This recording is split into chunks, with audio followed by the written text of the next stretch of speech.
Hello. Next है हमारा एमनियोसिंथेसिस। एमनियोसिंथेसिस ये बहुत ही स्पेसिफिक टेक्निक होती है जिसके द्वारा क्या करते हैं, आप जो भी एम्ब्रियो ग्रो कर रहा है उसके अंदर होने वाले डिसऑर्डर्स, क्रोमोसोमल डिसऑर्डर्स है, उसको क्या करते हो आप पहचानने की कोशिश करते हो।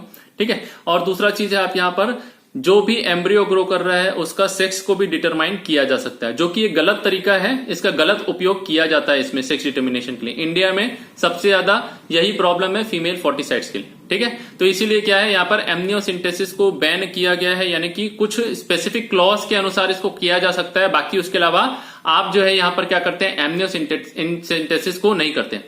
अभी एमनियोसिंथेसिस में होता क्या है, तो ये जो है मान लीजिए माँ का गर्भ है, गर्भ के अंदर में ये जो है क्या है, ये बच्चा पल रहा है। तो बच्चा जो है क्या होता है, ये आपका यहाँ पर एक थैलीनुमा आकृति होती है, उसके अंदर में क्या होता है, ये ग्रो करता रहता है। ठीक है, एम्ब्रियो। तो ये जो है आपका इसे बुलाता है एमनियोटिक कैविटी, और इसी के अंदर भरा होता है एमनियोटिक फ्लूइड। क्या होता है, एमनियोटिक फ्लूइड भरा हुआ है।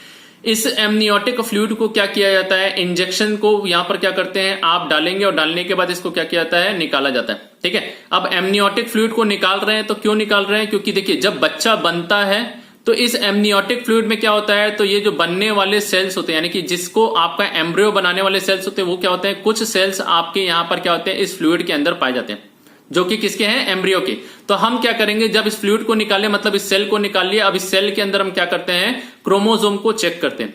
क्रोमोसोम को चेक करने के बाद हम बता सकते हैं कि इसके अंदर में कहीं डाउन सिंड्रोम तो नहीं हो रहा, या अन्य कोई बीमारी तो नहीं हो रही, जिसकी वजह से क्या हो रहा है, ये बच्चे को बाद में इसका भविष्य खतरनाक या फिर आपका जो रहेगा कैसे रहेगा, बोलना चाहिए कि बहुत ज्यादा चैलेंजिंग हो सकता है। ठीक है, जहां पर बच्चे को पालना बहुत ज्यादा टफ हो सकता है। तो आप क्या करते हैं, ऐसे समय में आप बच्चे को गिराने की परमिशन दे देते हैं। तो ये चेक करने के लिए क्या करते हैं, आपको यहां पर एमनियोसिंथेसिस करना पड़ता है। ठीक है। तो आप यहां पर क्या कर रहे हैं, इसको निकाल रहे हैं।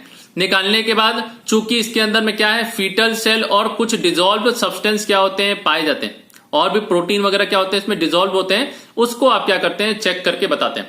ठीक। मेन यूज की अगर बात करते हैं तो ये कहां पर यूज किया जाता है, जेनेटिक डिसऑर्डर को चेक करने के लिए। ठीक है, मैंने बोला ना जीन रिलेटेड प्रॉब्लम्स क्या क्या है, तो पहला डाउन सिंड्रोम जहां ट्राइजोमी हो गया था।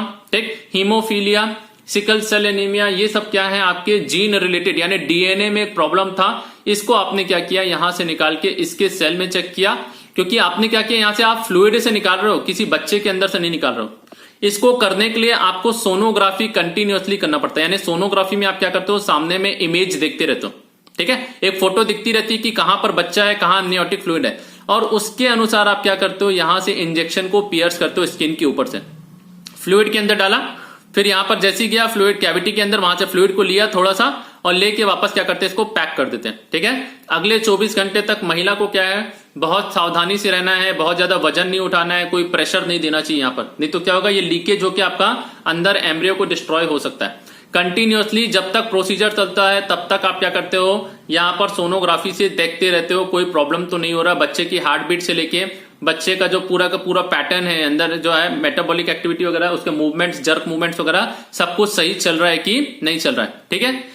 नेक्स्ट आप क्या करते हो, इसका यूज है आप फीटस की सर्वाइबिलिटी को असेस करना, यानी फीटस जो है ये क्या है आपका जीवित रह पाएगा कि नहीं रह पाएगा। इन चीजों को डिटरमाइन करने के लिए भी क्या करते हैं आप यहां पर एमनियोसिंथेसिस यूज करते हैं। ठीक है। तो ये दो चीजें, एमनियोटिक फ्लूइड को निकालना कब है, तो ये जो है आपका सेकेंड ट्राइमेस्टर के समय में, या फिर बोलिए चौथे से छठवें महीने, या 15 से 18 हफ्ते कंप्लीट होने के बाद एमनियोसिंथेसिस की जाती है, जब ऑलमोस्ट आपके सारे ऑर्गन बन चुके हैं, यानी ऑर्गेनोजेनेसिस हो चुकी है, उसके बाद आप क्या कर रहे हैं, यहां पर इसको निकाल के चेक कर रहे हैं। तो most commonly second trimester, third trimester में भी आप कर सकते हैं, लेकिन थर्ड ट्राइमेस्टर में कब करेंगे, यहां पर कुछ कंडीशन आपकी क्या है लगती है, जैसे कि मान लीजिए बच्चा क्या है, यहां पर 7वें महीने में डिलीवरी करवाना है, तो लंग्स पूरी तरीके से बने हैं कि नहीं, हार्ट वगैरह बना है कि नहीं। ठीक है। तो प्री मैच्योर डिलीवरी वगैरह कराना है, या बच्चे में जो है स्पेसिफिकली 6-7 मंथ के बाद में और कोई जर्क मूवमेंट नहीं हो पा रहा है, अचानक से प्रेगनेंसी की वजह से क्या हो रहा है, आपको अभी टर्मिनेट करना पड़ा, या फिर आपको ऑपरेट करके निकालना पड़ा, मदर की हेल्थ क्या हो रही है, डिटोरिएट हो रही है, बहुत ज्यादा ब्लड प्रेशर वगैरह कम ज्यादा हो रहा है, तो इसके लिए क्या करेंगे आप, प्री मैच्योर बच्चे को निकालेंगे। तो उसके लिए भी क्या करते हो, एमनियोसिंथेसिस करके देखते हो कि बच्चे में सब डेवलप हुआ है कि नहीं। अगर हो गया है तो आप एमनियोसिंथेसिस के बाद में क्या करेंगे, यहां पर डिलीवरी करवा सकते हैं, और अगर नहीं हुआ है तो आपको थोड़ा सा वेट करवाना पड़ सकता है, या फिर एमटीपी यानी कि मेडिकल टर्मिनेशन, बच्चे को गिराना भी पड़ सकता है। ठीक है। एमनियोटिक फ्लूइड का काम क्या होता है? तो एमनियोटिक फ्लूइड चारों तरफ से इस एम्ब्रियो को घेरी हुई है, तो इसका काम है, मेन होता है न्यूट्रिशन। ये बच्चा जो है ग्रो करने के लिए क्या करता है? इसी फ्लूइड को खाता रहता है। तो हमने क्या बोला, इसके अंदर कुछ डिजॉल्व सब्सटेंस पाए जाते हैं जो क्या होते हैं? प्रोटीनेशियस वगैरह। ये क्या करते हैं? बच्चे की ग्रोथ में इसको क्या कर रहे हैं? मदद कर रहे हैं। ठीक है। दूसरा चीज, ये प्रोटेक्ट भी कर रहा है। बाहर से कोई शॉक पड़ा, अचानक से धक्का पड़ा, तो ये क्या होता है? शॉक एब्जॉर्बर की तरह काम करेगा, बच्चे तक वो शॉक को पहुंचने नहीं देगा। ठीक है। तो इस प्रकार से एमनियोटिक फ्लूइड जो है क्या कर रहे हैं? आपका यहाँ पर प्रोटेक्टिव काम कर रहे हैं। एमनियोसिंथेसिस कब की जाएगी? एमनियोसिंथेसिस को करने के लिए देखिए, जब यदि आपकी महिला जो है 35 वर्ष से या उससे अधिक की है और उसके समय उसका प्रेगनेंसी हुआ, तो इस एज में यहां पर क्या होता है? चांसेस ऑफ क्रोमोजोमल एबरेशन, यानी क्रोमोजोमल डिजीज होने के चांसेस ज्यादा रहते हैं। इसलिए आप क्या करते हो? 35 वर्ष से अधिक में अगर कोई प्रेग्नेंट हुआ है तो आप उसका एक बार क्या करो? यहां पर एमनियोसिंथेसिस करके देख लो, कोई बच्चे में क्रोमोजोमल एबनॉर्मलिटी तो नहीं आई। दूसरा, पहला जो बच्चा हुआ था उसमें कोई डिफेक्ट तो नहीं था, या फिर पहला जो प्रेगनेंसी थी उस समय में आपका बर्थ डिफेक्ट तो नहीं था उनके अंदर में।